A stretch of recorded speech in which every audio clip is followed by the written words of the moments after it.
আজকে বৃষ্টি হওয়ার সম্ভাবনা আছে। এরকম কিন্তু আমরা অনেক সময় অনেক ধরনের কথা বলে থাকি বাংলায়, যে আজকে তার আসার সম্ভাবনা আছে, আজকে আমাদের পরীক্ষা হওয়ার সম্ভাবনা আছে, আজকে একটা মজার খাবার বানানোর সম্ভাবনা আছে। এই যে আমরা বিভিন্ন ধরনের কথা বলছি সম্ভাবনা আছে দিয়ে, এটাকে আমরা ইংরেজিতে কীভাবে বলতে পারি? সো ওয়েল, অনেক চমৎকার একটা ফ্রেজ আছে, যে ফ্রেজটা ইউজ করে সম্ভাবনা রিলেটেড হাজার হাজার বাক্য আমরা নিজেরাই বানিয়ে ফেলতে পারি। সম্ভাবনা আছে বা ছিল, এর জন্য আমরা যে ফ্রেজটি ব্যবহার করব সেই ফ্রেজটি হচ্ছে লাইকলি টু। তাহলে সম্ভাবনা আছে বা ছিল, কি ফ্রেজটি? Likely to. সেন্টেন্সের স্ট্রাকচারটা অনেক সহজ। প্রথমে আমরা আমাদের একটা সাবজেক্ট বসাই, সেই সাবজেক্ট অনুযায়ী সুইটেবল যে কোনো একটা বি ভার্ব আমরা বসাই, যেমন অ্যাম, ইজ, আর, ওয়াজ অথবা ওয়ার। আর তারপর আমরা বসে আমাদের লাইকলি টু, যার মানে হচ্ছে সম্ভাবনা আছে বা ছিল, আর তারপর আমরা V1 বসিয়ে দিই। That's it. কত সহজ। চলুন তাহলে একটু আমরা সেন্টেন্সের প্যাটার্নগুলো দেখার চেষ্টা করি। আমার কোনো একটা কাজ করার সম্ভাবনা আছে, I am likely to dash. তোমার কোনো একটা কাজ করার সম্ভাবনা আছে, you are likely to dash. তার কোনো একটা কাজ করার সম্ভাবনা আছে, he or she is likely to dash.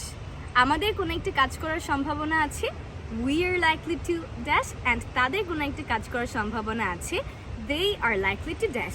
Similarly আমরা যে কোনো একটা মানুষের নাম দিয়েও বলতে পারি, যেমন রাকিবের কোনো একটা কাজ করার সম্ভাবনা আছে, Rakib is likely to dash.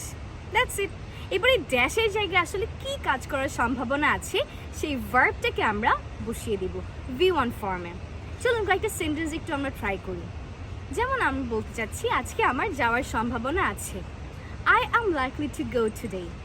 আর যদি আমি বলি আমার যাওয়ার সম্ভাবনা ছিল, তখন বলবো I was likely to go. আজকে তার আসার কথা আছে, she is likely to come today. তার আসার কথা ছিল, she was likely to come. আমার ইংরেজি শেখার সম্ভাবনা আছে, I am likely to learn English. আমার ইংরেজি শেখার সম্ভাবনা ছিল, I was likely to learn English. তার রান্না করার সম্ভাবনা আছে, he is likely to cook. তার রান্না করার সম্ভাবনা ছিল, হি ওয়াজ লাইকলি টু কুক। আমাদের আজকে খেলার সম্ভাবনা আছে, we are likely to play today. আমাদের খেলার সম্ভাবনা ছিল, we were likely to play. আমার জেতার সম্ভাবনা আছে, I am likely to win.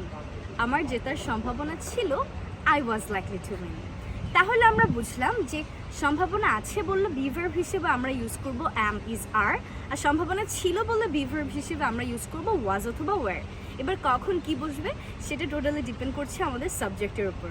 So well everyone, তাহলে লাইকলি টু দিয়ে আপনিও কয়েকটা সেন্টেন্স বানানোর ট্রাই করুন, আর অবশ্যই খাতায় এদেরকে লিখে নোট ডাউন করে ফেলুন, যাতে করে যে কোনো টাইমে আপনি এদেরকে দেখে রিভাইজ করতে পারেন আর নিজের স্পোকেনটা প্র্যাকটিস করতে পারেন।